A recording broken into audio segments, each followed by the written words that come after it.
সাহাবীদের মধ্যে সবচেয়ে সুরেলা গলার সাহাবী ছিলেন আবু মুসা আল-আশআরী রাদিয়াল্লাহু তাআলা আনহু। একদিন তিনি আবু মুসাকে বলেন, আবু মুসা, তুমি যে রাতে তেলাওয়াত করো আমি কিন্তু শুনি। ইয়া রাসূলুল্লাহ, আপনি কি করে শুনেন? আমার বাড়ি কই, আপনি থাকেন কই? বলছে, গত রাতে তুমি সূরা কাহফ তেলাওয়াত করছো না? বলছে, জি করছি তো। আপনি কিভাবে শুনলেন? বলতেছে, তোমার ঘরের পাশ দিয়ে যাচ্ছিলাম, এত সুন্দর করে তুমি তেলাওয়াত করতেছো আবু মুসা। লাকাদ উতিতা মিজমারান মিন মাযামিরি আলি দাউদ। আল্লাহ তাআলা দাউদ আলাইহিস সালামের গলায় যে সুরের ঝংকার দিয়েছেন, আমার সাহাবীদের মধ্যে আল্লাহ তোমার গলায় ওই সুরের ঝংকার ঢুকাইয়া দিয়েছে। বলেন, বিশ্বনবীর কাছ থেকে যখন উনি এটা শুনছেন আর কেমন লাগছিল? হ্যাঁ, how does he feel that time? মানে ফিলিংসটা কেমন লাগছে? হ্যাঁ, আমাদেরকে তো একজন বড় কেউ প্রশংসা করলে আমরা কত খুশি হয়ে যাই। বিশ্বনবী স্বয়ং প্রশংসা করেছেন, সুবহানাল্লাহ। দেখেন প্রিয় ভাইরা, বিশ্বনবী সাল্লাল্লাহু আলাইহি ওয়াসাল্লাম শুধু মুমিনদেরকে, মুসলিমদেরকে যদি এটা করতেন তাহলে একটা কথা ছিল। আমরা তো আমার দলের বাইরে কেউ ভালো কিছু করলে বলি না। বিশ্বনবী সাল্লাল্লাহু আলাইহি ওয়াসাল্লাম ইহুদির প্রশংসা করেছেন। আপনি আছেন কই মিয়া? ইহুদি। উহুদের যুদ্ধে বিশ্বনবী সাল্লাল্লাহু আলাইহি ওয়াসাল্লামের সাথে মদিনার যে ইহুদিরা, তাদের কন্ট্রাক্ট ছিল মদিনা কেউ অ্যাটাক করলে সবাই মিলে মদিনাকে রক্ষা করবে। কিন্তু কুরাইশরা আক্রমণ করলো, এখন আর কেউ বেরোয় না। বনু কাইনুকা, বনু নদীর, বনু কুরাইজা কেউ আর যায় না, কেউ যায় না। বিশ্বনবী কি করবেন? নিজেই বেরোলেন সাহাবাদেরকে নিয়ে। মাঝপথে আবার মুনাফিকরা ফিরে গেল, কোনো ইহুদি যায় নাই, কথা রাখে নাই, একজন ইহুদি ছাড়া। তার নাম মুখাইরিক। তার নাম কি? মুখাইরিক। অন্য ইহুদিদেরকে বলতেছে, এই ইহুদিরা, তোমরা না মুহাম্মাদের সাথে চুক্তি করেছো মদিনায় অ্যাটাক হলে সবাই মদিনাকে সেভ করবা, তোমরা যাও আর না যাও, আমি যাবো, আমি আমার কথা রাখবো, আমার কথার দাম আছে। এবং সে বললো, আমি যদি এই যুদ্ধে নিহত হই আমার সম্পদের মালিক হয়ে যাবে মুহাম্মদ, আমার কোনো ছেলে মেয়ে পাবে না। মুখাইরিক বীর দর্পে ঘোড়া হাঁকিয়ে উহুদের ময়দানে যুদ্ধে গেল মুহাম্মদ সাল্লাল্লাহু আলাইহি ওয়াসাল্লামের পক্ষে, কুরাইশদের বিপক্ষে। বীর দর্পে যুদ্ধ করতে করতে সে নিহত হলো। যুদ্ধ শেষে শহীদ সাহাবাদের লাশ যখন বিশ্বনবী সাল্লাল্লাহু আলাইহি ওয়াসাল্লামের সাথে আনা হলো, কাছে আনা হলো, মুখাইরিকের লাশও আনা হলো। মুখাইরিক তো মুমিন ছিল না, কি ছিল? সাহাবারা বলে, ইয়া রাসূলুল্লাহ, মুখাইরিক আপনার পক্ষে লড়াই করে নিহত হয়েছে। বিশ্বনবী সাল্লাল্লাহু আলাইহি ওয়াসাল্লাম অনেকক্ষণ মুখাইরিকের দিকে তাকিয়ে রইলেন আর বললেন, মুখাইরিক খায়রু ইয়াহুদ। Mukhairiq is the best of the Jewish. ইহুদিদের মধ্যে সর্বশ্রেষ্ঠ জুইশ হচ্ছে মুখাইরিক। পড়েন আল্লাহু আকবার। Appreciation, giving credit to others. Mukhairiq হচ্ছে the best of the Jewish. জুইশদের মধ্যে সবচেয়ে শ্রেষ্ঠ মানুষ হচ্ছে মুখাইরিক। সে কথা রেখেছে। চিন্তা করেন, অমুসলিম, ইহুদি, তারপরও তার যে ভালো গুণ এটা স্বীকার করতে বিশ্বনবী কার্পণ্যবোধ করেন, ক্রেডিট দিতে কোনো দেরি করেন? তাহলে এই যে অ্যাডমায়ার করি না আমরা, কাউকে প্রেজ করি না, প্রশংসা করি না, এটা বাজে অভ্যাস। এটা থেকে আমাদের বেরিয়ে আসতে, ভালো করলে ভালোকে ভালো বলবেন, সাদাকে কালোকে, ভালোকে মন্দকে বলবেন, অ্যাপ্রিসিয়েট করবেন। আপনার ছেলে একটা ভালো কাজ করেছে, অ্যাপ্রিসিয়েট করেন, বলেন যে মাশাআল্লাহ তুমি সুন্দর কাজ করছো। একটা সূরা মুখস্থ করছে, ঠিক আছে তোমাকে বাইরে আউটিং এ নিয়ে যাবো, ওখানে আমরা ডাইনিং করবো। ভাবি সুন্দর করে একটা কিছু রান্না করছে, অ্যাপ্রিসিয়েট করবেন। আজকে কি সব ভাবির পক্ষে হয়ে যাচ্ছে নাকি ভাবিদের পক্ষে? ঘুরে ফিরে ভাবিদের পক্ষে চলে যাচ্ছে কথাবার্তা বেশি। এটা বাস্তবতা। আপনার স্ত্রী যদি আপনার জন্য ভালো কিছু রান্না করে, ভালো লাগলে আপনি বলবেন যে খুব ভালো হয়েছে আজকের রান্নাটা। অনেকে আছে যে তার ওয়াইফ অনেক চমৎকার করে রান্না করছে কিন্তু সে কোনোদিন মুখ খুলে কিছু বলে না, এরকম আছে না নাই? এমনটা করবেন না। এবং অনেক হাজবেন্ড হয়তো স্ত্রীর জন্য অনেক কিছু করে, গিফট এনে দেয়, অনেক স্ট্রাগল করে, অনেক কিছু করে, কিন্তু স্ত্রী মুখ ফুটে হাজবেন্ডকে বলে না। এটা বলবেন, মুখ ফুটে বলবেন আজকে থেকে, এপ্রিসিয়েট করবেন, ভালো দেখলে এটা ভালো বলবেন, ক্রেডিট দিবেন। আমার ক্যাপটাউনের ভাইরা, পারা যাবে? কয়টা গেল? 1 নম্বরে, 2 নম্বরে মুচকে আসে, 3 নম্বরে, 4 নম্বরে অ্যাপ্রিসিয়েশন। আচ্ছা, 5 নম্বরে, 5 নাম্বার হচ্ছে কল্যাণ কামনা করা, অন্যের ওয়েল উইশিং, অন্যের কল্যাণ কামনা করা সব সময়, থাকলেও, সামনে থাকলেও, না থাকলেও কল্যাণ কামনা করা। অনেকে সামনে সামনে অনেক ভালো, ভাই আপনি যে কত ভালো মানুষ, আপনার ছাড়া আমার চলেই না, আপনি মানে অনেক ভালো, এই এলাকায় আপনার মতো ভালো মানুষ আর নাই। মানে সামনে আপনি অনেক ভালো, আপনি দাতা, আপনি সমাজসেবক, আপনি শ্রেষ্ঠ মানুষ, কিন্তু দূরে চলে গেলে আর নাই, তার বদনাম, তার ব্যাপারে অন্যদের কান ভারী করে, আরে উনি তো এমন একটা লোক, বুঝছেন কি আর বলবো, বইলে আর লাভ নাই, পারি না ভাই ওনার সাথে, আর পারা যায় না, এরকম আছে না নাই? তো তার মানে সামনে সামনে খুব আপনি ভালো ভালো বললেন, কিন্তু সে যখন অনুপস্থিত তখন না। এটা তো শুভকামনা হয় না, এটা হয়েছে মুমিনদের শুভকামনা উপস্থিত অবস্থাতেও অনুপস্থিত অবস্থাতেও। আলহামদুলিল্লাহ বলেন। এজন্য বিষ্ণু বলেন দ্বীন ও আন-নাসিহা, দিন হচ্ছে আন-নাসিহা মানে কল্যাণকামিতা। দিন মানে কল্যাণকামিতা, সবার জন্য আপনি গুড উইশ করবেন, কল্যাণ কামনা করবেন, ওয়েল উইশিং করবেন, শুভকামনা জানাবেন, সামনে থাকলেও দূরে থাকলেও। বিষ্ণু ইসলাম বলেন লিল মুমিনি আলাল মুমিনি সিত্তু খিসাল, এক মুমিনের উপর আরেক মুমিনের 6টা দায়িত্ব। এর মধ্যে একটা হচ্ছে ওয়ায়ানসাহু লাহু ইযা গাবা আও শাহিদা, সে তার শুভকামনা করবে, উপস্থিত থাকলেও করবে, অনুপস্থিত থাকলেও করবে। সুবহানাল্লাহ পড়েন। সামনেও যেমনি করবেন, দূরে গেলেও করবেন। অন্যের জন্য শুভকামনা করলে এটা ফিরে নিজের দিকে আসে, এটা খেয়াল রাখেন। এটা একটা লাইফ হ্যাকস শেয়ার করতেছি, আজীবন কাজে লাগবে। অন্যের জন্য যেটাই ভালো কামনা করবেন এটা ঘুরে আপনার দিকে আসবে। অনেকে বলে হুজুর ওর জন্য দোয়া করে আমার কি লাভ? নিজের জন্য আল্লাহ আমারে মাফ করে দাও, আল্লাহ আমারে সমৃদ্ধি দাও, আল্লাহ আমার বেতন বাড়াও, আল্লাহ আমার ব্যবসায় বরকত দাও, আল্লাহ আমার ছেলেরা হাফেজ বানাও, আল্লাহ আমার বউ, আল্লাহ আমার মেয়ে, আল্লাহ আমার আমার আমার সব আমার ভালো আপনি চাচ্ছেন নিজের জন্য, অন্যদের জন্যও চান। আল্লাহ আমার সব ভাইদেরকে মাফ করো, আল্লাহ আল্লাহ আমার গোটা মুসলিম উম্মাকে তুমি বরকত দাও, কল্যাণ দাও, নেতৃত্বে আসার তৌফিক দাও, আল্লাহ সবাইকে সুস্বাস্থ্য দাও। এটা ফিরে আপনার দিকে আসবে। অন্যের জন্য শুভকামনা বহুগুণ বৃদ্ধি হয়ে নিজের দিকে রিটার্ন করে। বিষ্ণু ইসলাম এটাই বলেছেন মা মিন আবদিন মুসলিমিন ইয়াদউ লিআখিহি বিযাহরিল গায়বি ইল্লা ক্বালা লাহুল মালাকু ওয়া লাকা বিমিসলিন। কেউ যদি তার ভাইয়ের অনুপস্থিতি তার ভাইয়ের জন্য দোয়া করে, ফেরেশতারা ওই দোয়াটা তার জন্য আগে আগে করে। তাহলে অন্যের জন্য শুভকামনা করলে, দোয়া করলে লাভ না লস? ধরেন আমি মোশাররফ ভাইয়ের জন্য দোয়া করলাম যে আল্লাহ মোশাররফ ভাইকে তুমি সুস্থ করে দাও, তখন ফেরেশতারা বলে আল্লাহ যিনি দোয়া করতেছে তার যদি কোনো রোগ বালাই থাকে আগে তারে সুস্থ করে দাও।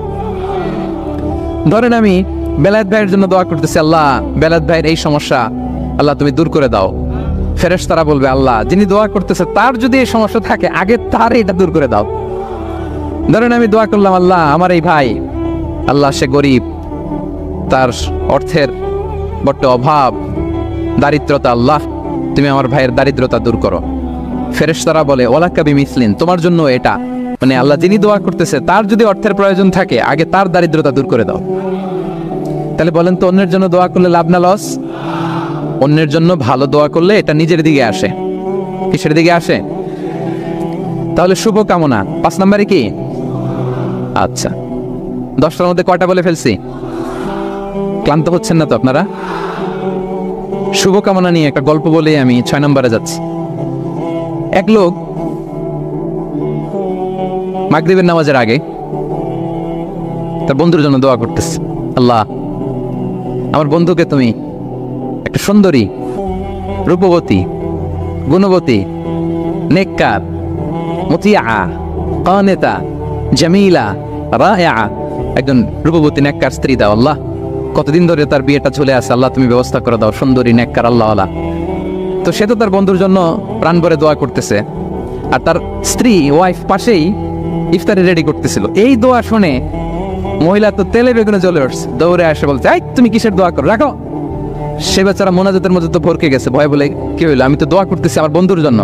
তো মহিলা বলে তুমি কি মনে করছো আমি হাদিসটা জানি না? অন্যের জন্য কোনো ভালো দোয়া করলে আগে যেটা নিজের জন্য কবুল হয় তুমি মনে করছো আমি জানি না? তুমি ভাবছো হাদিস শুধু তুমি একা জানো, আমি জানি না? না, কি সব দোয়া করো এগুলা? আল্লাহু আকবার, আল্লাহ রহম করুক। প্রিয় ভাইরা, এটা বলার উদ্দেশ্য হচ্ছে আপনি ভালো কিছু অন্যের জন্য চাইলে আল্লাহ তাআলা এটা নিজের জন্য কবুল করে নেয়। তাহলে অন্যের জন্য কল্যাণ কামনা করা, এটা হচ্ছে হৃদ্যতা, ভালোবাসা, সুসম্পর্ক বানানোর 5 নম্বর টিপস। কয় নাম্বার? আচ্ছা 6 নম্বর টিপস হচ্ছে বিপদে কাউকে সাহায্য করা। কি করা? বিপদে সাহায্য করা। বিপদে যে সাহায্য করে সেই আসল বন্ধু, ঠিক কিনা? কাউকে যদি বিপদের সময় আপনি সাহায্য করেন সে আজীবন মনে রাখবে আপনাকে। সে যদি কৃতজ্ঞ মানুষ হয়, ভালো মানুষ হয়, আজীবন আপনাকে মনে রাখবে, কখনো ভুলবে না। এবং বিষ্ণু ইসলাম বলেন ওয়াল্লাহু ফি আউনিল আবদি মা দামাল আবদু ফি আউনি আখি। আল্লাহ তাআলা ততক্ষণ পর্যন্ত বান্দার সাহায্যে থাকে যতক্ষণ বান্দা তার ভাইয়ের সাহায্যে থাকে। তাহলে আপনি যদি আল্লাহর সাহায্য চান আপনার কি করতে হবে বলেন তো? আপনার ভাইকে সাহায্য করতে হবে। আল্লাহু ফি আউনিল আবদি মা দামাল আবদু ফি আউনি আখি। খেয়াল করেন কথাটার ওজন কত বেশি। আল্লাহ ততক্ষণ বান্দার সাহায্যে থাকে যতক্ষণ বান্দা তার ভাইয়ের সাহায্যে থাকে। আমি আমার ভাইকে সাহায্য করলে আল্লাহর পক্ষ থেকে সাহায্য নাজিল হবে। আল্লাহ বলে, এই বানি আদম দাও দাও, তুমি দিলে আমি তোমারে দেব। আনফিক উনফিক আলাই, এই বানি আদম দাও আমি তোমারে দেব। সুবহানাল্লাহ। আমরা অন্যরে দিতে চাই না, কিন্তু ওনার কাছ থেকে চাই। তাহলে আল্লাহর সাহায্য পাওয়ার প্রথম শর্ত হচ্ছে মানুষকে সাহায্য করা। কি বলেন? তাহলে 6 নাম্বার পারস্পরিক সম্পর্ক যে আমরা যত্ন নিব বলছি, এই যত্ন নেওয়ার 6 নাম্বার টিপস হচ্ছে, ভালোবাসা বাড়ানোর 6 নাম্বার টিপস হচ্ছে টু হেল্প ইন ডেঞ্জার, বিপদে সাহায্য করা। কি করা? নট নেসেসারিলি যে সবসময় টাকা দিয়ে সাহায্য করতে হবে, টাকা ছাড়া সাহায্য করা যায় না। সে জানে না কি করতে হবে, বললেন, পরামর্শ দিলেন, টাকা লাগলে কখনো টাকা দিলেন। নতুন আসছে কেপ টাউনে, কিছু জানে না, ব্যবসা বাণিজ্য কোথায় কি, একটু বুদ্ধি পরামর্শ দিলেন। এটাও কিন্তু সাহায্য।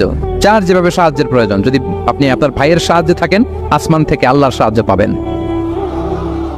বিষ্ণু ইসলাম নবী হওয়ার আগে ওনার 5টা স্পেশাল কোয়ালিটি ছিল। কয়টা? এর মধ্যে 2টাই পয়েন্টের সাথে যায়। সেটা হচ্ছে, আর এটা বলছে ওনার খোদ স্ত্রী, প্রথম স্ত্রী, বিষ্ণুর প্রথম স্ত্রীর নাম খাদিজাতুল কুবরা তাহেরা রাদিয়াল্লাহু তাআলা আনহা। কারো ব্যাপারে যদি সঠিক তথ্য জানতে চান, তার ওয়াইফকে নক করবেন, মানে তার স্ত্রীর কাছ থেকে রিপোর্ট নেবেন, আসলটা পেয়ে যাবেন। কয়েকটা জায়গায় নক করলে পাওয়া যায়। বড় সাহেবের তথ্য যদি জানতে চান, বড় সাহেবের দারোয়ানকে জিজ্ঞেস করেন, বড় সাহেবের ড্রাইভারকে জিজ্ঞেস করেন, বড় সাহেবের ঘরের কাজের বুয়াকে জিজ্ঞেস করেন, আর বড় সাহেবের বিবিকে জিজ্ঞেস করেন। এই 4 জনকে জিজ্ঞেস করলেই বড় সাহেবের গোমর আসল তথ্য এদের কাছ থেকে পাওয়া যাবে।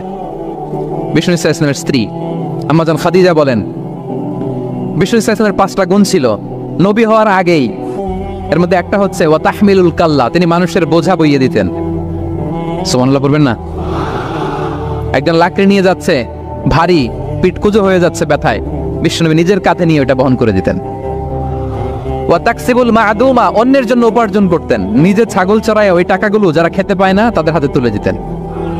মা বা'আসাল্লাহু নাবিয়্যান ইল্লা রাআল গানাম, পৃথিবীতে এমন কোন নবী নাই যে নবীরা ছাগল চড়ায় নাই। সাহাবারা বললেন, ওয়া আনতা ইয়া রাসূলুল্লাহ, হে নবী আপনিও? বিষ্ণু বলেন, কুনতু আরআহা লিকারারিত লিআহলি মক্কা, আমি অল্প কিছু কিরাত, মানে অল্প কিছু পয়সার বিনিময়ে মক্কার লোকদের ছাগল চড়াই দিতাম। He started his first career as a shepherd, রাখাল হিসেবে ক্যারিয়ার শুরু করছিলেন, ইনকামের রাস্তা। আর আমরা কাজ ভাগাভাগি, এটা ছোট কাজ, এটা করবো না, ওইটা করবো না। বিষ্ণু ইসলাম ছাগল চড়াতেন মরুভূমিতে, এবং এই উপার্জিত টাকাটা সুবিধা বঞ্চিত মানুষের হাতে তুলে দিতেন। চিন্তা করেন কি মানসিকতা ছিল বিশ্বনবী। তাহলে আপনি যদি কারোর সাথে হৃদ্যতা বাড়াতে চান, বিপদে এগিয়ে আসবেন, সাহায্য করবেন। তাহলে 6 নাম্বার হচ্ছে টু হেল্প ইন ডেঞ্জার, কেউ বিপদে পড়লে তার to extend hour helping hand to others, আমরা সাহায্যের হাত বাড়িয়ে দিব। পারা যাবে তো ইনশাআল্লাহ। কয়টা গেল? 7 নাম্বার হচ্ছে ভিজিটিং সিক, অসুস্থ ব্যক্তিকে ভিজিট করা। এটা অনেক বড় সওয়াবের কাজ, এবং এতে আপনার হৃদ্যতা বাড়বে, ওই লোক আপনাকে মনে রাখবে। বিষ্ণু ইসলাম উনি সকালবেলা রেগুলারলি 2টা কাজ করতেন। এক হচ্ছে মদিনার বাজার ভিজিট করতে যেতেন রাফলি 10টা সাড়ে 10টার দিকে, আর ওই টাইমে উনি মদিনায় যদি কেউ অসুস্থ থাকতো তার বাসায় ভিজিট করতে যেতেন। আপনারা অসুস্থকে দেখতে জানতো না? যাবেন। বিষ্ণু ইসলাম কোন অসুস্থের কাছে গেলে তার মাথায় হাত দিয়ে দোয়া পড়তেন। তিনি পড়তেন, আল্লাহ আযহিবিন নাস, আল্লাহুম্মা রাব্বান নাস আযহিবিল বাস, ইশফি আনতা শাফি, লা শিফাআ ইল্লা শিফাউক, শিফাআন লা ইগাদিরু সাকমা। রোগীর মাথায় হাত দিয়ে তিনি বলতেন, হে মানুষের রব, তার রোগ, তার কষ্ট দূর করেন, তাকে শিফা নসিব করেন, এমন শিফা দেন যে শিফার পরে আর সে রোগাক্রান্ত হবে না। বিষ্ণু ইসলামের এক খাদেম ছিল মদিনায়, ছোট্ট বালক, কিন্তু ধর্মে ইহুদি। ধর্মে নন মুসলিমদের সাথে how should be our relationship to the people of different faith, এটা নিয়ে আমার লম্বা লেকচার আছে, শুনবেন। লম্বা, আমি একাডেমিক ওয়েতে আলোচনা করেছি, আমার ইউটিউব চ্যানেলে গেলে পাবেন। মদিনাতে এক ছোট্ট ইহুদি বালক বিষ্ণু ইসলামের খেদমত করত, এটা সেটা এগিয়ে দিত। বিষ্ণু ইসলাম কোনো কাজ থাকলে তাকে অ্যাসাইন করতেন, অ্যাপয়েন্ট করতেন, দিতেন। কিন্তু অনেকদিন হয় ছেলেটা আসে না। বিষ্ণু খোঁজ দেন, ওই ইহুদি বালকটা কোথায়? সাহাবারা বলল, ইয়া রাসূলুল্লাহ, সে তো অসুস্থ। সে কি? সে তো অসুস্থ। সেই বুখারীর বর্ণনা শুনেই বিষ্ণু ইসলাম তার বাড়িতে গেলেন। কার বাড়িতে? ইহুদির বাড়ি। আমরা মনে করছি শুধু মুসলিম অসুস্থ হইলেই বোধহয় দেখতে যাইতে হবে, এরকম আমরা ধারণা করে নিছি। না, অসুস্থ হলে সেবা শুশ্রূষা করা, দেখতে যাওয়া, এটা মুসলিম অমুসলিমের সাথে সম্পর্ক না। যে কোনো ধর্মের, যে কোনো বর্ণের, যে কোনো চিন্তার অসুস্থ হইলেই আপনার নেইবার এদিকে খ্রিস্টান যাবেন, এদিকে জুইশ যাবেন। ভিজিটিং সিক ফর অল, সবার জন্য এটা। বিষ্ণু ইসলাম গেলেন, যে তার পাশে, মাথার পাশে বসলেন। বসে তিনি বললেন, ইয়া গোলাম আসলিম, হে বালক, তুমি ইসলাম ধর্ম গ্রহণ করো। এতদিন খেদমত করছে, বলে নাই। অনেকদিন খেদমত করছে, একদিনও বলে নাই। একদিনও, আজকে বলতেছে। দেখেন, বিষ্ণু ইসলাম প্রপার টাইমিং এর অপেক্ষা করতেন সবকিছুর। আমরা অনেক সময় টাইমিং বুঝি না, কখন কি বলতে হয়, কখন কি করতে হয়, কতটুকু বলতে হয়, কোথায় যে থামতে হয়, এই কমন সেন্সটা অনেকের নাই। হ্যাঁ, আমি তো হিন্দুদেরকে পাইলে ইসলামের কথা বলিই না, আমি যে তুমি শাহাদা পড়ো, এটা কখনো বলি না। আমি ইসলামের বিউটি শুধু তুলে ধরি, যে এটা এমন, এটা এমন, কিন্তু তুমি শাহাদা পড়ো এটা বলি নাই। কত লোক যে আমার কাছে আসছে শাহাদা পড়ার জন্য, হিসাব নাই, হিসাব নাই। এখন তো পাবলিকলি করি না কিছু ইস্যুর কারণে,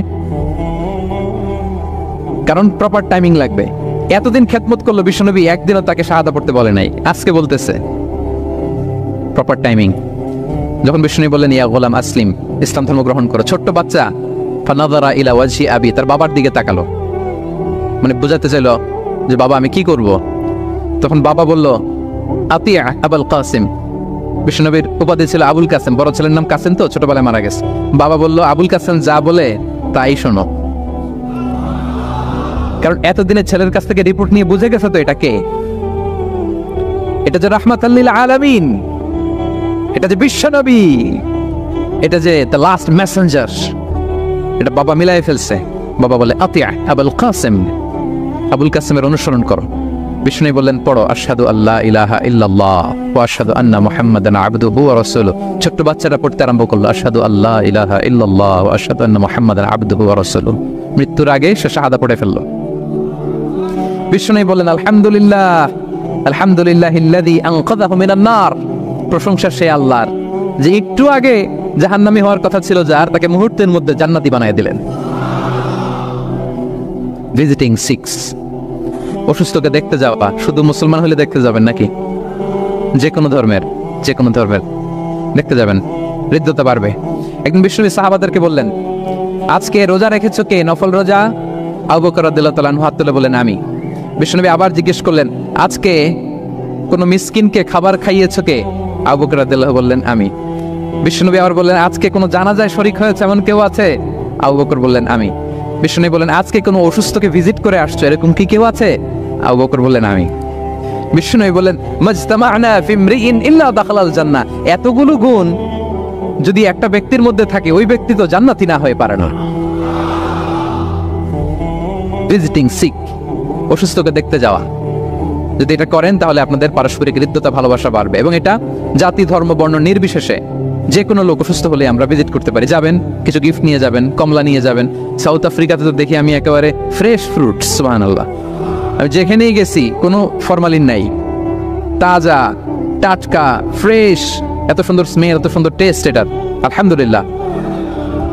বস্তা ভরে ফল নিয়ে দেখতে যাবেন, পারা যাবে তো? 7 নম্বরে কি ছিল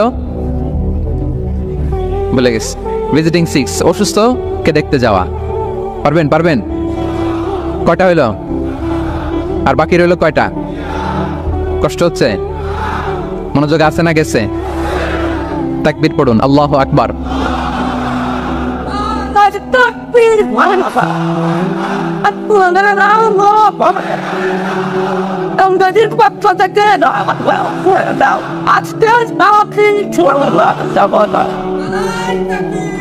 মাশাআল্লাহ, তাবারাকাল্লাহ। কয়টা বললাম? 8 নাম্বার হচ্ছে এক্সচেঞ্জিং গিফট, উপহার দেয়া, গিফট দেওয়া। কি দেওয়া?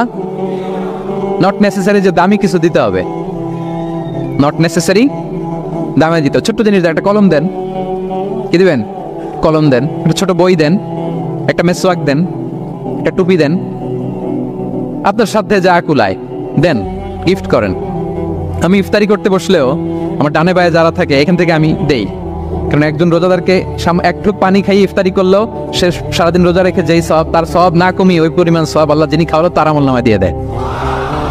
একটু বিতরণ করেন, একটু খাইয়ে দেন, সামান্য কিছু হলো গিফট দেন, উপহার দিলে ভালোবাসা বাড়ে। সুবহানাল্লাহ। বিষ্ণু ইসলাম নিজেই বলেছেন, তাহা দাও তাহাব্বু, তোমরা একে অপরকে উপহার দাও, তোমাদের মধ্যে ভালোবাসা বাড়িয়ে দিবে কে? পারস্পরিক উপহার বিনিময় করবে। ছেলেকে উপহার দিন, মেয়েকে উপহার দিন, স্ত্রীকে দিন, বন্ধুকে দিন, কলিগকে দিন, পারলে শত্রুকেও দিন। কি বলেন? শত্রুকে যদি উপহার দেন শত্রুতা থাকবে? ধরেন কারোর সাথে আপনার কম্পিটিশন, ধরেন একটা নির্বাচন, সে জিতে গেল, আপনি হেরে গেলেন, আপনি ফুল পাঠান, ফ্রুটস পাঠান, দেখবেন শত্রুতা কমে গেছে। এটাই বলেছেন বিষ্ণু ইসলাম সরাসরি, যে তোমরা পারস্পরিক গিফট দাও, তাহলে শত্রুতা, দ্য এনিমিটি উইল ডিসঅ্যাপিয়ার, শত্রুতা দূর হয়ে যাবে, বিরোধ মিটে যাবে, ভালোবাসা বেড়ে যাবে। তাহলে পারস্পরিক সুসম্পর্কের জন্য, সম্পর্ক উন্নয়নের জন্য, হৃদ্যতা ভালোবাসা বাড়ানোর জন্য আমরা একে অপরকে উপহার দিব। যা পারি উপহার দেওয়ার এই কালচারটা ভালো, এটা সুন্নাহ। পারবেন তো? তাহলে 8 নাম্বার কি ছিল? Gift, exchanging gift. আচ্ছা, 9 নাম্বার হচ্ছে হসপিটালিটি, আপ্যায়ন করানো, মানে মানুষকে খাওয়ানো। মানুষকে কি শুধু নিজেই খাবেন না, খাওয়াবেনও, দুটোই ভালো। খাইবেনও, খাওয়াবেনও, খাবেনও, খাওয়াবেনও। খাওয়ালে হৃদ্যতা বাড়ে, কাউকে আপ্যায়ন করালে, এন্টারটেইন করালে, হসপিটালিটি করলে হৃদ্যতা বাড়ে। আরবরা কি বলে জানেন?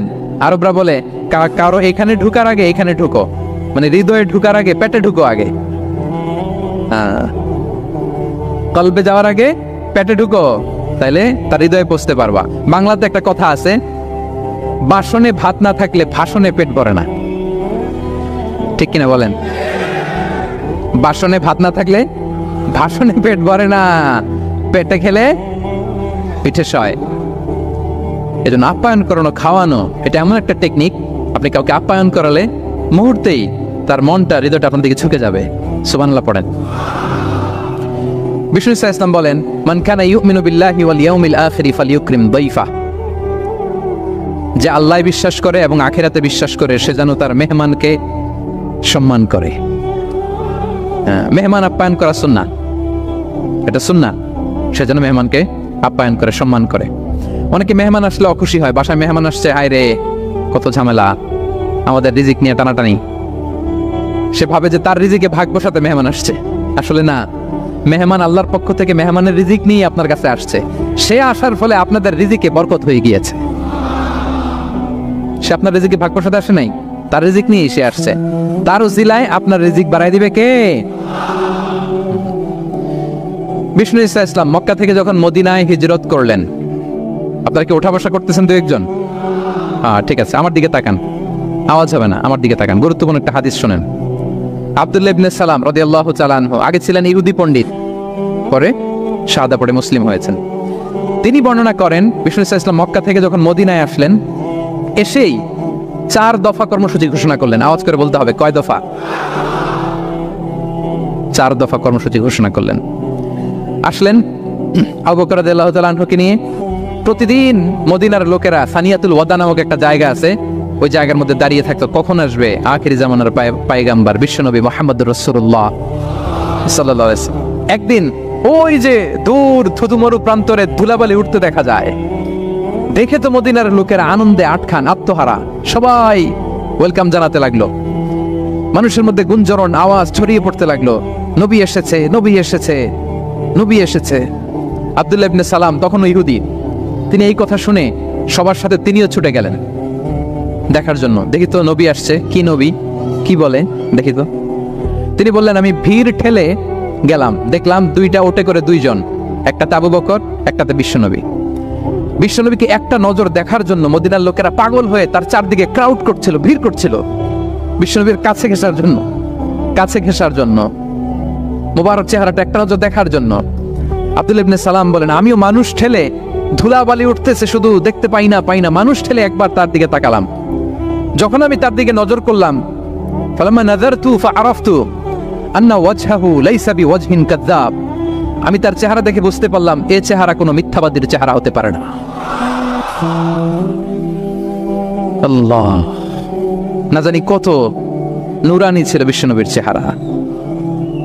বিশ্বনবীর কথা তো অনেক পরে, অনেকে চেহারা দেখেই শাহাদা পড়ে মুসলমান হয়েছে। একটা নূরের জ্যোতি বিশ্বনবীর চেহারা মোবারক থেকে সবসময় স্পার্ক করত। আল্লাহু আকবার। হেরা হতে হেলে দোলে নুরানি তনু ওকে আসে হায়, সারা দুনিয়ার হেরে মেরে পর্দা খুলে খুলে যাই সে যে আমার কমলিওয়ালা কমলিওয়ালা, সে যে আমার কমলিওয়ালা কমলিওয়ালা। তার বাবে বিভোল রাঙা পায়ের তলে পর্বত জঙ্গম টল মল টলে, তার বাবে বিভোল রাঙা পায়ের তলে পর্বত জঙ্গম টল মল টলে, খুরমা খেজুর বাদাম জাফরানি ফুল ঝরে ঝরে যায় সে যে আমার কমলিওয়ালা কমলিওয়ালা, সে যে আমার। এরা হতে হেলে দুলে নুরানি তনু ওকে আসে হায়, সারা দুনিয়ার হেরে মেরে পর্দা খুলে খুলে যাই সে যে আমার কমলিওয়ালা কমলিওয়ালা, সে যে আমার কমলিওয়ালা কমলিওয়ালা। আল্লাহু আকবার পড়েন। ফালাম্মা নাযারতু ইলা ওয়াজহিহি আরাফতু আন্না ওয়াজহাহু লাইসা বিওয়াজহিন কাযাব। আব্দুল্লাহ ইবনে সালাম বলেন, মানুষের ভিড় ঠেলে আমি যখন বিশ্বনবীর চেহারাটা দেখলাম, আমার মন বলে দিল এ চেহারা কোনো মিথ্যাবাদীর চেহারা হতে পারে। বিশ্বনবী মানুষের ভিড় দেখে ছোট্ট একটা ভাষণ দিলেন। তিনি বললেন, আইয়ুহান নাস, ওহে মানব সকল। 4 দফা কর্মসূচির ঘোষণা। তিনি বললেন, আইয়ুহান নাস আফশুস সালাম, বেশি বেশি সালাম দাও। ওয়া আতঈমুত তাআম, বেশি বেশি মানুষকে খাবার খাওয়াও। ওয়াসিলুল আরহাম, আত্মীয়তার বন্ধনকে অটুট রাখো। ওয়াসাল্লু বিল লাইলি ওয়ান নাসু নিয়াম, মানুষ যখন ঘুমিয়ে থাকে রাত জেগে সালাত পড়ো। তাদখুলুল জান্নাতা বিসালাম, তাহলে সহজে শান্তিতে আল্লাহর জান্নাতে ঢুকে যাবে। তাহলে মদিনায় যে বিশ্বনবী যে 4 দফা কর্মসূচির ঘোষণা দিলেন, এর মধ্যে খাওয়ানোর কথা আছে না নাই? আতঈমুত তাআম, খাবার খাওয়াও। একটা দেশে যখন খাদ্য সংকট হয়, ওই দেশের আর কোনো স্টেবিলিটি থাকে না, এটা একটা অকার্যকর রাষ্ট্রে পরিণত হয়, ঠিক কিনা বলেন? বিশ্বনবী মদিনায় যেই খাদ্যের সংকট দূর করে দিলেন। ধনীদেরকে বলেন খাওয়াও, মানুষকে খাবার খাওয়াও। হসপিটালিটি, আপ্যায়ন করা, এন্টারটেইন করা, এটা যদি করেন তাহলে নিজেদের মধ্যে হৃদ্যতা বাড়বে, ভালোবাসা বাড়বে। আলহামদুলিল্লাহ। কোরআন গাইডেন্স হওয়ার সবচেয়ে বড় কারণ হচ্ছে কোরআন হচ্ছে এই পৃথিবীর সবচাইতে the most interactive and relevant book to human being. সবচাইতে জীবন ঘনিষ্ঠ এবং প্রাসঙ্গিক কিতাব হচ্ছে আল কোরআন। কিতাবটার নাম কি? সবাই বলুন একসাথে, কি নাম? সবচাইতে প্রাসঙ্গিক, জীবন ঘনিষ্ঠ, the most interactive book ever in the world. এর কারণ হচ্ছে এর আগে যত আসমানি কিতাব এসেছিল সবগুলো কিন্তু একবারে নাজিল হয়েছে এট এ টাইমে। তাওরাত মুসা আলাইহিস সালামের উপর একবারে নাজিল হয়ে গিয়েছে একসাথে। ইনজিল ঈসা আলাইহিস সালামের উপর একবারে নাজিল হয়েছে। জাবুর দাউদ আলাইহিস সালামের উপর একবারে নাজিল হয়েছে। কোরআনও কি একবারে নাজিল হয়েছে? হ্যাঁ, একবারে নাজিল হয়েছে না, 23 বছরের 23 ইয়ার্সের লং পিরিয়ড অফ টাইমে একটু একটু করে নাজমান নাজমান হাসবা হাওয়াইজিল বাশার, মানব জাতির প্রয়োজনের তাগিদে, তাই না, প্রেক্ষাপটের আলোকে নাজিল হয়েছে। প্রথম নাজিল হয়েছে মক্কায়, তারপরে মদিনায়, বিভিন্ন জায়গাতে। আপনারা জানেন যে কোরআনের প্রথম আয়াত নাজিল হয়েছে মসজিদুল হারাম থেকে 10 কিলোমিটার উত্তর পূর্ব দিকে জাবালে নূর আছে, একটা পাহাড়, 634 মিটার উঁচুতে একটা কেইভ আছে, গরে হেরা। ওই হেরা গুহায় শুরু হলো কোরআনের এই নাজিল হওয়ার প্রক্রিয়া। এরপর রাসূল সাল্লাল্লাহু আলাইহি ওয়াসাল্লাম মক্কা থেকে মদিনায় গেলেন, সেখানেও নাজিল হতে লাগলো। এই কোরআন কখনো নাজিল হয়েছে ঘরের ভেতরে, কোরআন কখনো নাজিল হয়েছে বাজারে, কোরআন কখনো নাজিল হয়েছে সফরে, এই কোরআন কখনো নাজিল হয়েছে যুদ্ধের ময়দানে, এই কোরআন কখনো নাজিল হয়েছে আল্লাহর আরশে। তার মানে রাসূল যেখানে, কোরআনও সেখানে। কতটা ইন্টারেক্টিভ কিতাব! রাসূল সাল্লাল্লাহু আলাইহি ওয়াসাল্লাম তার জীবনে, তার পরিবারে, তার সমাজে, রাষ্ট্র পরিচালনায় যেখানেই তিনি সংকটের মুখোমুখি হয়েছেন, ঠিক তখনই সমাধান নিয়ে হাজির হয়েছে কোরআন। এজন্য এটা হচ্ছে the most interactive and relevant book to human being. সবচাইতে প্রাসঙ্গিক জীবন ঘনিষ্ঠ একটা কিতাব। এবং এই কোরআনকে আল্লাহ তাআলা লাইট বলেছেন, আলো। ওয়া আনজালনা ইলাইকুম নূরাম মুবিনা, নবী হে আপনার কাছে আমি লাইট পাঠিয়েছি, কোরআন এটা আলো। কারণ পথ দেখাতে হলে তো লাইট লাগবে, যেটা আপনাকে পথ দেখাবে তার মধ্যে যদি আলো না থাকে সে পথ দেখাতে পারবে নাকি? পারবে না। তো কোরআনকে আল্লাহ তাআলা লাইট বলেছেন। এবং কোরআন শুধু নিজেই লাইট নয়, শুধু নিজেই আলো নয়, সে আলোর দিকে নিয়ে যায়। আল্লাহু আকবার। আলিফ লাম রা কিতাবুন আনজালনাহু ইলাইকা লিতুখরিজান নাসা মিনাল যুলুমাতি ইলান নূর। I've revealed this book unto you, O Muhammad, in order to lead the mankind out of darknesses into the light. অনেকগুলো অন্ধকার থেকে একটি আলোর দিকে, মহাসত্যের দিকে নিয়ে যাওয়ার জন্য আমি কোরআন পাঠিয়েছি। সুবহানাল্লাহি বিহামদি। এবং একটু খেয়াল করে যদি আমরা দেখি যে একটি পুরো জাতি, একটি পুরো গোষ্ঠীর জীবনধারা পাল্টে দিয়েছিল কোরআন, যাদের লেখাপড়া জানা ছিল না, অক্ষর জ্ঞানহীন একটা জাতি, একটা ভূখণ্ডের জীবনধারা পাল্টে দিয়েছে এই কোরআন। কোরআন যেমনি আলো, তার পাশাপাশি কোরআন হচ্ছে ক্রাইটেরিয়ান। কোরআন সত্য এবং মিথ্যার মধ্যে পার্থক্য তৈরি করে দেয়। আপনি কোরআনের লেন্স দিয়ে যদি এই বিশ্বকে পরখ করতে চান, কোরআনের লেন্স দিয়ে যদি পৃথিবীকে আপনি পরখ করেন, তাহলে দেখবেন যে কোনটা সত্য কোনটা মিথ্যা আপনার কাছে এটা সুস্পষ্ট হয়ে যাচ্ছে, ঠিক কি না? আল্লাহ তাআলা বলছেন, তাবারাকাল্লাযী নাযালাল ফুরকানা আলা আবদিহি লিয়াকুনা লিল আলামিনা নাযীরা। ফুরকান বলেছেন আল্লাহ তাআলা কোরআনকে এখানে। The criterion, it differentiates between right and wrong. কোরআন পড়লে আপনি বুঝতে পারবেন কোনটা সত্য কোনটা মিথ্যা। এবং সবচাইতে মজার ব্যাপার হচ্ছে কোরআন হচ্ছে একটা টাইমলেস মিরাকেল। টাইমলেস মিরাকেল, চিরন্তন মুজিজা। এটার কোনো লয় নাই, ক্ষয় নাই। আল্লাহ তাআলার যেমনি লয় নাই, ক্ষয় নাই, কোরআনেরও লয় নাই, ক্ষয় নাই। কারণ কোরআন কিন্তু আল্লাহর ক্রিয়েশন নয়, আল্লাহর সৃষ্টি নয়, এটা কিন্তু আল্লাহর সিফা। আপনারা জানেন তো এটা, কোরআন কিন্তু আল্লাহর সিফা। আল্লাহরও ক্ষয় নাই, কোরআনেরও ক্ষয় নাই। এবং অন্যান্য নবীদেরকে যে কিতাব দেওয়া হয়েছে সেটা তাদের হেদায়েতের জন্য, আর সেই কিতাবকে তারা পরিবর্তন করে ফেলেছে। সেই কিতাবগুলোর আদি এবং আসল রূপ কিন্তু অবশিষ্ট নেই। কিন্তু কোরআন শুধু হেদায়েতই নয়, গাইডেন্সই নয়। কোরআন যেমনি হেদায়েত, পাশাপাশি কোরআন হচ্ছে মুজিজা। কোরআনের আছে সংখ্যাতাত্ত্বিক মুজিজা, ভাষাশৈলীর মুজিজা, সায়েন্টিফিক মিরাকেল, মহাবিশ্বের মহাবিশ্বয় মহাগ্রন্থ আল কুরআন আল কারীম অপরিবর্তনীয়। Up until the day of judgement, কিয়ামত পর্যন্ত এটা অপরিবর্তনীয় থাকবে। এই মুজিজা কিয়ামত পর্যন্ত থাকবে। পৃথিবীতে যত নবীকে আল্লাহ তাআলা মুজিজা দিয়েছেন, নবীদেরও বিদায় হয়েছে, মুজিজারও বিদায় হয়েছে। নবীরা চলে গিয়েছেন, সাথে সাথে মুজিজাও চলে গিয়েছে। আল্লাহ নবী দাউদ আলাইহিস সালামকে আল্লাহ মুজিজা দিয়েছিলেন। তিনি লোহা ধরলে লোহা গলে নরম হয়ে যেত, উনি এটা দিয়ে আর্মর বানাতেন, যুদ্ধাস্ত্র বানাতেন। ওয়া আলান্না লাহুল হাদীদ। কিন্তু দাউদ আলাইহিস সালামের ইন্তেকালের পরে কেউ আর এটা রিপিটেশন করে দেখাতে পারেনি, এমনটা হয়নি আর তার উম্মতের মধ্যে। আল্লাহ নবী মূসা আলাইহিস সালামকে আল্লাহ তাআলা মুজিজা দিয়েছিলেন। তিনি লাঠি জমিনে রাখলে সেটা সাপ হয়ে যেত। ফাআলকাহা ফাইদা হিয়া হাইয়াতুন তাসআ, মুভিং স্নেক হয়ে যেত। কিন্তু মূসা আলাইহিস সালামের ইন্তেকালের পরে কেউ আর ওই লাঠি দিয়ে মুভিং স্নেক বানাতে পারে নি। বনি ইসরাইলের কাছে কিন্তু ওই লাঠিটা ছিল, আপনারা জানেন। বনি ইসরাইলের কাছে একটা তাবুত ছিল, উডেন বক্স। ওটার মধ্যে বাকিয়াতুম মিম্মা তারাকা আলু মূসা ওয়া আলু হারুন, মূসা আলাইহিস সালামের ব্যবহৃত পাগড়ি, জুব্বা আর ওই লাঠি, হারুন আলাইহিস সালামের পাগড়ি, জুব্বা, এগুলো ছিল। তার মানে মূসা আলাইহিস সালামের ইন্তেকালের পরে যে লাঠি দিয়ে মূসা আলাইহিস সালাম সাপ বানাতেন, ওই লাঠি ছিল, কিন্তু সেই লাঠি দিয়ে আর কেউ কোনোদিন সাপ বানিয়ে দেখাতে পারে নি। আল্লাহ নবী ঈসা আলাইহিস সালামকে আল্লাহ তাআলা আরো মাইন্ড ব্লোয়িং মুজিজা দিয়েছিলেন। ওয়া উবরিউল আকমাহা ওয়াল আবরাসা ওয়া উহিল মাউতা বিইذনিল্লাহ। শ্বেত রোগী থবল রোগীর গায়ে হাত বুলিয়ে দিলে রোগ ভালো হয়ে যেত। অন্ধ ব্যক্তির চোখে টাচ করে দিলে সে দৃষ্টিশক্তি ফিরে পেত। মৃত ব্যক্তিকে আল্লাহ নবী ঈসা আলাইহিস সালাম কুম বিইذনিল্লাহ বলার সাথে সাথে মৃত ব্যক্তি জীবিত হয়ে যেত। কিন্তু এই নবী আলাইহিস সালামদের বিদায় যখন ঘটেছে, সাথে সাথে তাদের মুজিজারও বিদায় হয়েছে। কিন্তু বিশ্বনবী সাল্লাল্লাহু আলাইহি ওয়াসাল্লামের উপর নাজিল হওয়া এই মহাবিশ্বের মহাবিশ্বয় মহাগ্রন্থ আল কোরআন, আল্লাহ নবী ইন্তেকাল করেছেন, তিনি আমাদের থেকে বিদায় নিয়েছেন। কিন্তু কোরআন কি বিদায় নিয়েছে? আওয়াজ করে সবাই বলতে হবে, কোরআন কি বিদায় নিয়েছে?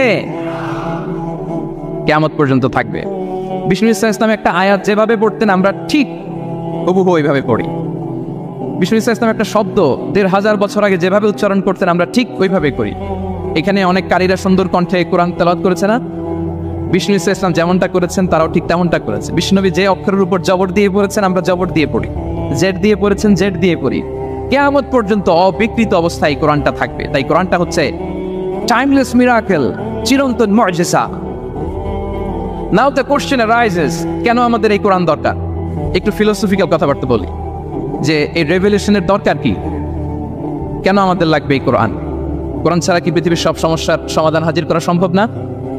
এই পৃথিবীর সায়েন্টিস্টরা, ফিলোসোফাররা, জ্ঞানী ব্যক্তিরা অনেক সমস্যার সমাধান করেছে, কিন্তু সব সমস্যার সমাধান হাজির করতে পারে নি। এজন্য আল্লাহ তাআলা যুগে যুগে নবীদের মাধ্যমে আসমানি কিতাব পাঠিয়েছেন, গাইডেন্স পাঠিয়েছেন, রেভেলেশন পাঠিয়েছেন। এবং আল্লাহ তাআলার পাঠানো যত রেভেলেশন গাইডেন্স এই পৃথিবীতে এসেছে সেগুলো সবচেয়ে লেটেস্ট ভার্সন হচ্ছে কোরআন। সবচেয়ে লেটেস্ট ভার্সন হচ্ছে কোরআন। আচ্ছা, আমরা যদি একটু খুঁজে দেখি যে কোরআন ছাড়া আমরা কি বুঝতে পারতাম না, আমরা যদি একটু প্রশ্ন করি, কোরআন ছাড়া যেটা আমরা বুঝতে পারতাম না সেটা হচ্ছে ওয়াননেস অফ গড, স্রষ্টা যে একজন, এটা আমরা বুঝতে পারতাম না, ক্লিয়ারলি বুঝতে পারতাম না। কেউ হয়তো ভাবতাম 2 জন 3 জন। আর যারা বুঝতে পারতো যে না, এই মহাবিশ্বের একজন নিয়ন্ত্রক থাকতে হবে, একজন কন্ট্রোলার থাকতে হবে, তারাও ওই গডের ফিচার কি, পরিচয় কি, ইন ডিটেইল তারা বুঝতে পারতো না। দেখেন, এত রেভেলেশন, এত আসমানি কিতাব আসার পরও এখনো অনেক মানুষ সূর্যের পূজা করে, চন্দ্রের পূজা করে, আগুনের পূজা করে না? কথা বলেন, করে না? করে। সূর্যকে পূজা করার অনেক রিজন ছিল। আমি ভেবে দেখেছি যে সূর্যকে মানুষ কেন পূজা করতে, এর কারণ বাহ্যিক দৃষ্টিতে সূর্যই সবচেয়ে শক্তিশালী। সূর্যের চেয়ে শক্তিশালী কিছু আর পৃথিবীতে দেখা যায় না। আর সূর্যের আলো ছাড়া পৃথিবীতে কেউ বাঁচেও না। মানুষের যে হার্ট অ্যাটাক করে, স্ট্রোক করে, বা আমাদের মুরব্বীদের অনেকের যে পায়ে ব্যথা, কোমরে ব্যথা, এটা কিন্তু রাতে বেশি হয়, জানেন? রাতের সাথে রোগের একটা সম্পর্ক আছে। এর কারণ রাতের বেলায় সূর্যের আলো নাই, ফলে মানুষ অসুস্থ হয় বেশি। এই কারণে প্রাচীনকাল থেকে মানুষ সূর্যের পূজা করত। আল্লাহ নবী ইব্রাহিম আলাইহিস সালাম, উনিও প্রথমে ভেবেছিলেন তারাই কি আমার রব, চাঁদই কি আমার রব, সূর্যই কি আমার রব। ভাবতে ভাবতে তিনি মহাসত্যের সন্ধান পেয়েছেন। তো এটা আমরা উদ্ধার করতে পারতাম না যে আসলে আমাদের স্রষ্টাকে। আর আমাদের মধ্যে যারা চিন্তাশীল তারা হয়তো আমরা ভেবে একটা কুল কিনারা করতে পারতাম যে না, একজন স্রষ্টা থাকতেই হয়, না থাকলে কেমন করে হয়, কেউ না কেউ আছেন। কিন্তু তিনি যে ক্ষমাশীল, অনেক পাপ করে ক্ষমা চাইলে যে তিনি ক্ষমা করে দেয়, এটা আমাদের জানা থাকতো না, ঠিক কিনা? তিনি যে মহাজ্ঞানী, মনে মনেও যেটা ভাবি এটাও উনি ধরে ফেলেন, এটা আমরা বুঝতাম না। 99টা সুন্দর সুন্দর নাম দিয়ে আল্লাহ তাআলা তার পরিচয় দিয়েছেন, এত ডিটেইল, এত নিখুঁত, এত জোরালো ভাবে। ওয়াননেস অফ গডের যে কনসেপ্ট, এটা রেভেলেশন না আসলে, কোরআনিক গাইডেন্স না আসলে আমরা বুঝতে পারতাম না। আর আমরা কি বুঝতে পারতাম না? আমাদের এই পৃথিবীতে আসার কারণ কি, আমাদের পারপাস অফ লাইফ কি, এটা আমরা উদ্ধার করতে পারতাম না। ভবগুরুর মতো ঘুরে বেড়াতাম, খেতাম, কাজ করতাম, পৃথিবী আবাদ করতাম, ডেভেলপমেন্ট হতো, উন্নতি হতো, কিন্তু আসলে পারপাস অফ লাইফ কি এটা আমরা উদ্ধার করতে পারতাম না। কোরআন এটা আমাদেরকে ক্লিয়ার করেছে, ওমা খালাকাতুল জিন্না ওয়াল ইনসা ইল্লা লিয়াবুদুন। আমাদের পারপাস অফ লাইফ হচ্ছে slavery. We all are the slave of Allah. দাসত্বের জন্য আমরা তৈরি হয়েছি। আর most interestingly, life after death, এটার ব্যাপারে আমাদের ক্লিয়ার কাট কোনো ধারণা থাকতো না। এই যে আমরা এখন বাই সিকোয়েন্স জানি যে আমরা মারা যাব, এরপরে কবরের আযাব, এরপরে আল্লাহর সুপ্রিম কোর্টের কাঠ গড়ায় আমাদেরকে দাঁড়াতে হবে, এরপরে হয় জান্নাত নয় জাহান্নাম, এবং সেটা আজীবন, চিরকালের জন্য।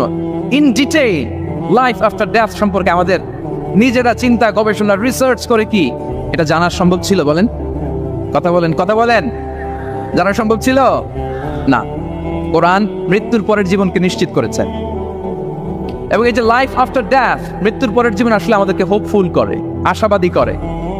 কারণ আমরা বিশ্বাস করি আমাদের হারানোর কিছু নাই। আমরা যদি কাউকে হারাই, সাময়িক কষ্ট পাই, কিন্তু আমরা জানি আমাদের আবার দেখা হবে। এই যে আমরা কিছুদিন আগে আমাদের প্রিয় আল্লামাকে হারিয়েছি, ঠিক কিনা?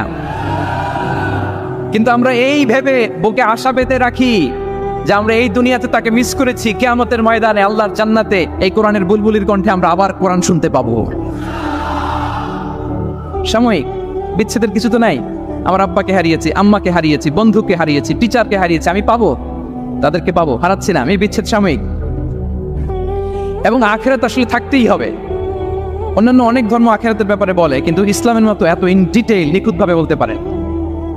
পুনর্জন্মবাদের কথা আপনারা শুনেছেন, ভালো করলে ভালো হয়ে আবার আরেক জন্মে আসবো, খারাপ করলে কুকুর হয়ে জন্মাবো, হ্যাঁ, বিড়াল হয়ে জন্মাবো, এরকম কথা অনেক ধর্ম বলে।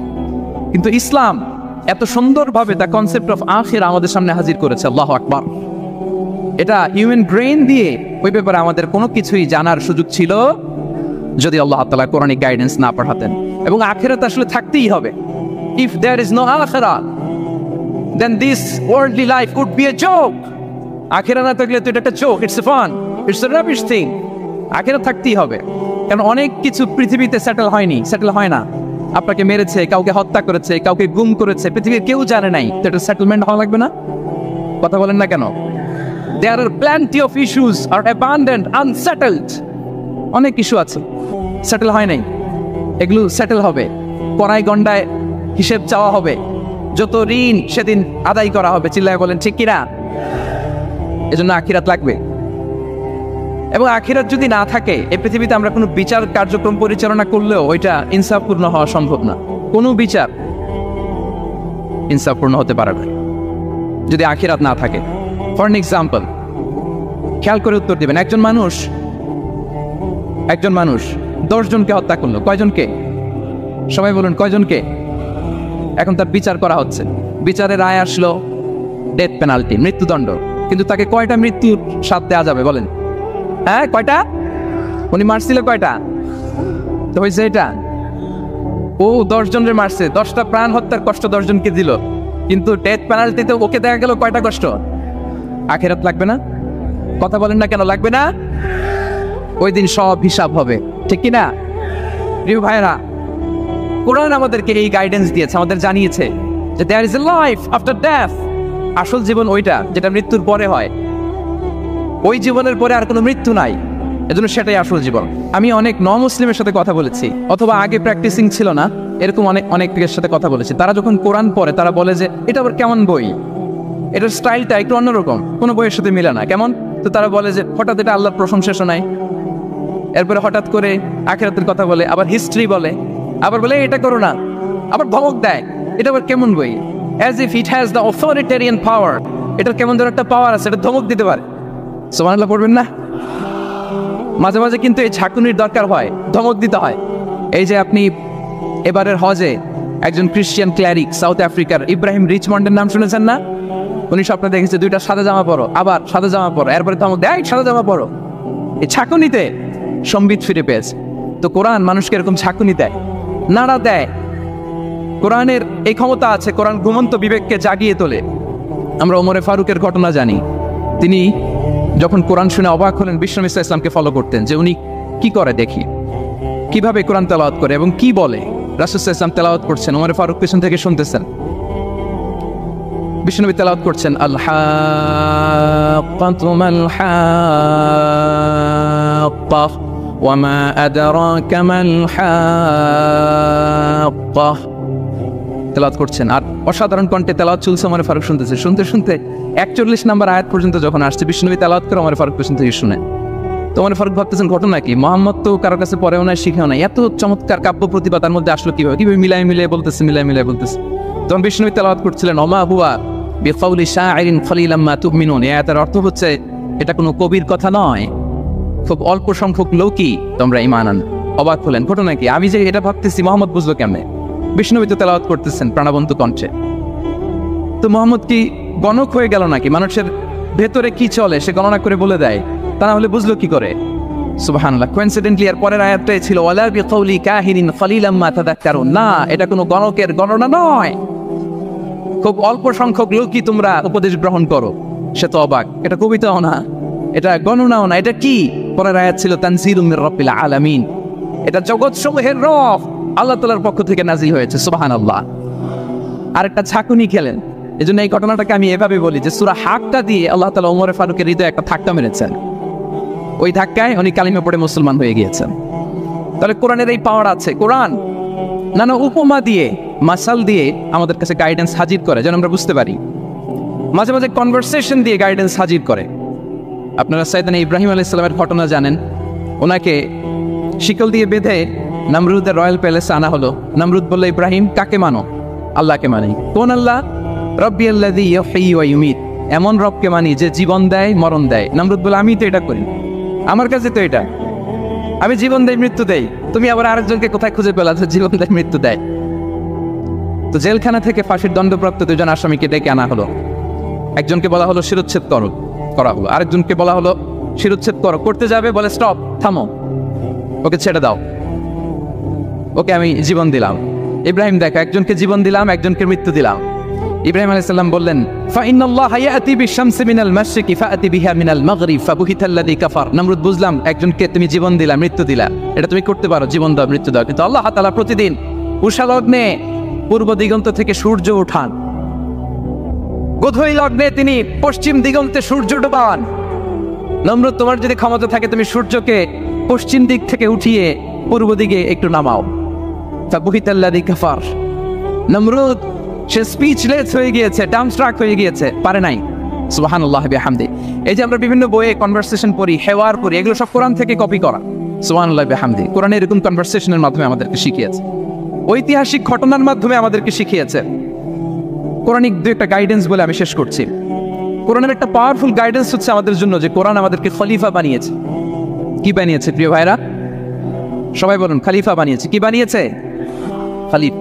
আমরা খলিফা বলতে অনেকে ভাইস চেয়ারম্যান, প্রতিনিধি এরকম বলি, আসলে খলিফা মানে ইনচার্জ। আল্লাহ বলেছেন ইন্নী জাইলুন ফিল আরদি খলিফা, I am gonna appoint a successive human authority on earth. আমি জমিনে তোমাদেরকে ইনচার্জ বানাচ্ছি। ইনচার্জ মানে পৃথিবীর দেখভাল করার দায়িত্ব আমাদের, পৃথিবীর ভালো মন্দ দেখার দায়িত্ব আমাদের। আপনি চাইলেই লিটারিং করতে পারবেন না, যেখানে সেখানে প্লাস্টিক ফেলতে পারবেন না, চাইলেই বনায়ন ধ্বংস করতে পারবেন না, পাহাড় কাটতে পারবেন না, ওশেনগুলোতে ডাম্পিং করতে পারবেন না। এই যে এখন আপনার উত্তর মেরুতে দক্ষিণ মেরুতে বরফ গলে সি লেভেল বেড়ে যাচ্ছে, জানেন না আপনারা? যুক্তরাষ্ট্রের মানুষ তো অনেক সচেতন, আপনারা তো এগুলো ভালো জানার কথা। এই যে ক্লাইমেট চেঞ্জের কথা আমরা বলি, জলবায়ু পরিবর্তনের ব্যাপারে পৃথিবীর মোড়লরা তারা হয়রান পেরেশান, কি করবে? সাগরের পানি বেড়ে যাচ্ছে, পৃথিবীর তাপমাত্রা বেড়ে যাচ্ছে। আজ থেকে 30 বছর পরে মালদ্বীপ উইল বি ডিসঅ্যাপিয়ার কমপ্লিটলি। আজ থেকে 30 বছর পরে মালদ্বীপ আর থাকবে না। এন্টায়ার কান্ট্রি ওরা কোথায় শিফট করবে, ল্যান্ড খুঁজতেছে। আল্লাহু আকবার। তাহলে এটা আমাদের দায়িত্ব। আমরা চাইলেই পৃথিবীর তাপমাত্রাকে উষ্ণ বানাতে পারি না, চাইলেই বন ধ্বংস করে দিতে পারি না, চাইলেই পৃথিবীর পরিবেশ নষ্ট করতে পারি না। It's our responsibility to keep this planet inhabitable. এই পৃথিবীকে আমাদের বাসযোগ্য করে রাখতে হবে। এটা হচ্ছে খলিফা, কোরআনিক গাইডেন্স। আল্লাহু আকবার। কোরআন আমাদেরকে knowledge, research, innovation, scientific and technological অ্যাডভান্সমেন্টের ব্যাপারে উৎসাহিত করে। ইকরা বিসমি রাব্বিকাল্লাযী খালাক। Read in the name of your lord who has created. পড়ো তোমার প্রভুর নামে যিনি শিখিয়েছেন। পড়ো বলতে শুধু ওই পড়া না, আপনি গবেষণা করবেন, আপনি ইনোভেশন করবেন। নিউজে দেখেছিলাম যে ভারতে মানুষ বই পড়ে পড়ে একটা নীরব বিপ্লব করে ফেলেছে ভারতে। এটা তো মুসলিম কান্ট্রিগুলো আগে করার কথা। আরব বিশ্বে তারা একটা কথা বলে যে আমরা হচ্ছে নাহনু উম্মাতু ইকরা, আমরা হচ্ছি উম্মাতু ইকরা। আমরা এমন জাতি যে জাতির প্রথম কথাই ছিল কি? ইকরা, পড়ো, রিসার্চ করো, গবেষণা করো। আমাদের ক্লাসিক স্কলাররা তারা এটা করতেন। আমাদের আল বিরুনি ছিল, আল কিন্দি ছিল, জাবের ইবনে হাইয়ান ছিল, খাওয়ারিজমি ছিল। তারা গোটা বিশ্বকে চ্যালেঞ্জ করেছেন, তারা দেখিয়ে গিয়েছেন। এখন এটা এই নলেজ ট্রান্সফার করে ওয়েস্টের কাছে এসেছে, খুব ভালো, আবার আমাদের কাছে যাবে, আমরা শেয়ার করবো এটা। তাই কোরআন নলেজ সিকিং এর ব্যাপারে, রিসার্চের ব্যাপারে, ইনোভেশনের ব্যাপারে আমাদেরকে উৎসাহিত করেছে। কোরআন মানুষকে মানুষ হিসেবে কনসিডার করতে বলে, মানুষকে মানুষ হিসেবে কনসিডার করতে বলে। কোরআন বলে মানুষে মানুষে ভাই ভাই। আপনারা শুনেছেন যে কাতারে যে ফিফা ওয়ার্ল্ড কাপটা হলো, একটা আয়াত তেলাওয়াত করে তারা ওয়ার্ল্ড কাপটার ইনগ্রেশন প্রোগ্রাম করেছে। আপনারা জানেন আয়াতটা কি ছিল? হ্যাঁ, ইয়া আইয়ুহান নাসু ইন্না খালাকনাকুম মিন যাকারিন ওয়া উনসা ওয়া জাআলনাকুম শুউবান ওয়া ক্বাবাইলা লিতাআরাফু। সুবহানাল্লাহ, কত পাওয়ারফুল মেসেজ। কোরআনিক গাইডেন্স আমাদেরকে কি শিখায় দেখেন। এই আয়াতটা addressed the entire human being regardless the colours, languages, এথনিসিটিস। সবাইকে বলেছে যে তোমাদের রুট এক, আমরা সবাই এক। ফ্রম অ্যাডাম এন্ড ইভ, আদম আলাইহিস সালাম, হাওয়া আলাইহিস সালাম, এইখান থেকে আমরা এসেছি। আস্তে আস্তে আস্তে আস্তে এই হিউম্যান জেনারেশন। তো কোরআন আমাদেরকে মানুষের ভাই হিসেবে কনসিডার করতে বলে। সম্মানিত ভাইরা, সর্বশেষ কথা হচ্ছে কোরআন যে গাইডেন্স আমাদের জন্য হাজির করে, এটা হচ্ছে the most upright guidance, the straight forward guidance. ইন্না হাযাল কুরআনা ইয়াহদি লিল্লাতী হিয়া আকওয়াম। এটা যে পথ দেখায়, এটা সিরাতুল মুস্তাকিম, এটা দ্য মোস্ট আপরাইট পাথ, এটা স্ট্রেইট ফরওয়ার্ড পাথ। আমরা যেন সেই সিরাতুল মুস্তাকিমের পথে থাকি। আমরা যেন কোরআনের সাথে নিজেদের সম্পর্ককে আরো মজবুত করি। আল কোরআন দ্য গাইডেন্স ফর হিউম্যানিটি, এই কনভেনশন তখনই সার্থক হবে যখন আমরা শপথ নিতে পারবো যে আমরা কোরআনের সাথে সম্পর্ক, অ্যাটাচমেন্ট, এটা আরো গভীর থেকে গভীরতর করবো। কারণ কোরআন আমাদেরকে শুদ্ধাচার শিখায়, এটা হচ্ছে লাইফ ম্যানুয়াল। কোরআন আমাদেরকে সঠিক জীবন দর্শন শিখায়। তাই প্রিয় ভাই এবং বোনেরা, আসুন কোরআনের সাথে আমরা আমাদের সম্পর্ককে আরো গভীর থেকে গভীরতর করি। কারণ কোরআনের সাথে সম্পর্ক গভীর করার মধ্যেই রয়েছে আমাদের আলোক স্নাত মুক্তি। সো এই সহযোগিতার ধারাবাহিকতা যেন আমরা বজায় রাখি। এবং রাসূল সাল্লাল্লাহু আলাইহি ওয়াসাল্লামের একটা অভ্যাস ছিল, রাসূল সাল্লাল্লাহু আলাইহি ওয়াসাল্লাম মানুষকে সহযোগিতা করতেন। ওয়া তাহমিলুল কাল্লা ওয়া তাকসিবুল মা'দুমা। রাসূল সাল্লাল্লাহু আলাইহি ওয়াসাল্লাম নবী হওয়ার আগে ওনার 5টা গুণ ছিল। এর মধ্যে একটা গুণ ছিল তাহমিলুল কাল্লা, অন্যের বোঝা বইয়ে দিতেন। আমরা অন্যের ব্যাগ বহন করেছি কয়দিন বলেন তো? আরেকজনের ব্যাগ টানতে কষ্ট হচ্ছে, একটু তার ব্যাগটা নিয়ে ভাই আমি একটু হেল্প করি, কয়দিন করছি আমরা?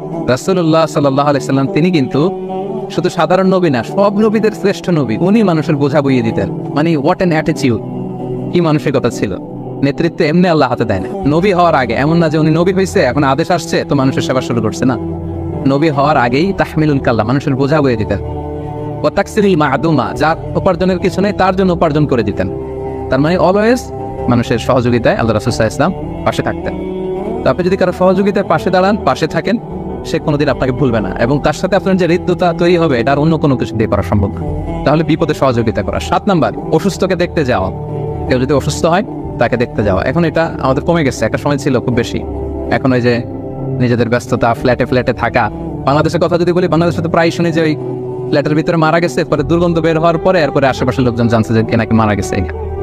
কি ফ্ল্যাট কালচার চলে আসছে আমাদের। ফলে আমাদের হৃদ্যতা, আমাদের আন্তরিকতা এগুলো একেবারে আমরা হারাতে বসেছি।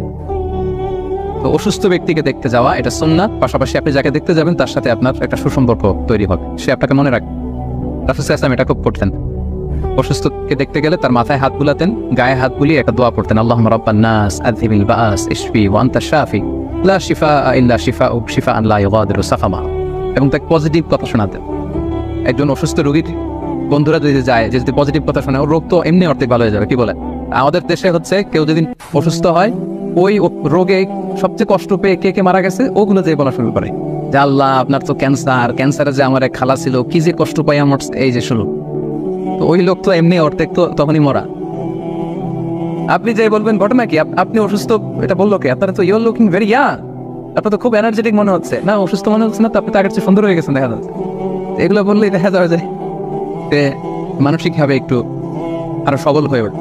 কিন্তু ওই রোগে কে কে মারা গেছে, কি কষ্ট পেয়ে মারা গেছে, এই ফিরিস্তি যদি আপনি তার সামনে শোনান, বেচারা ঠিক থাকবে? থাকবে না। সো আমরা যেন অসুস্থ ব্যক্তিকে দেখতে যাই, তাদেরকে পজিটিভ কথা যেন বলি। দেখবেন যে সে আজীবন মনে রাখবে যে আমাকে দেখতে আসছিল। এবং ভিজিটিং সিক, অসুস্থদের দেখতে যাওয়ার ক্ষেত্রে কিন্তু কোনো মুসলিম বাধ্যবাধকতা নেই। আপনি আপনার অমুসলিম ফ্রেন্ডকেও দেখতে যেতে পারেন। আপনার এক বন্ধু নাস্তিক, অসুস্থ, ইউ ক্যান ভিজিট হিম। হিন্দু, পাশের ঘরের বাড়ির হিন্দু, আপনি দেখতে যাবেন অবশ্যই। রাসূল সাল্লাল্লাহু আলাইহি ওয়াসাল্লাম মুসলিম অমুসলিম নির্বিশেষে তিনি অসুস্থদের ভিজিট করতেন। এক ইহুদি ছেলে রাসূল সাল্লাল্লাহু আলাইহি ওয়াসাল্লামের সার্ভেন্ট ছিল, খাদেম। তার ধর্ম কি? ইহুদি। সে কোন ধর্মের বলেন? ইহুদি। রাসূল সাল্লাল্লাহু আলাইহি ওয়াসাল্লামের সার্ভেন্ট, ছোট, টাকার বিনিময়ে কাজ করত। অনেকদিন হলো সে আসে না। রাসূল সাল্লাল্লাহু আলাইহি ওয়াসাল্লাম শুনলেন এই ছেলেটা অসুস্থ। রাসূল সাল্লাল্লাহু আলাইহি ওয়াসাল্লাম তার বাসায় গেলেন, তাকে দেখতে গেলেন, তার মাথায় হাত বুলিয়ে দিলেন এবং তাকে বললেন আসলিম, অর্থাৎ তুমি ইসলাম ধর্ম গ্রহণ করো, মুমূর্ষু মারা যাবে।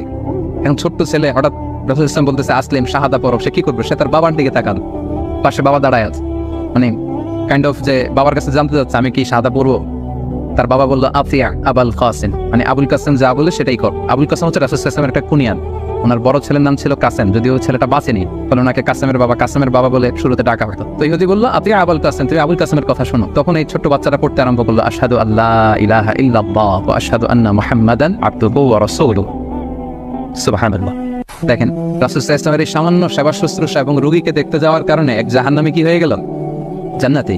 রাসূল সাল্লাল্লাহু আলাইহি ওয়াসাল্লাম ঘর থেকে বেরোনোর সময় এটাই বলতেছিলেন যে আলহামদুলিল্লাহিল্লাযী আনকাযাহু মিনান নার, প্রশংসা সে আল্লাহর যে আল্লাহ তাকে জাহান্নামের আগুন থেকে বাঁচিয়েছেন। সুবহানাল্লাহ। তাহলে রাসূল সাল্লাল্লাহু আলাইহি ওয়াসাল্লাম কিন্তু দলমত নির্বিশেষে, ধর্ম এগুলো বাঁচে নাই। আমরা ভাবি যে আরে নাস্তিকের বেটা নাস্তিক, ওর জ্বর হয়েছে জ্বরে মরো, এরকম ভাবি না। না, নাস্তিক হয়েছে এটা তো তার পার্সোনাল ইস্যু, কিন্তু সে আপনার প্রতিবেশী, সে আপনার পরিচিত, আপনি তাকে দেখতে যাবেন।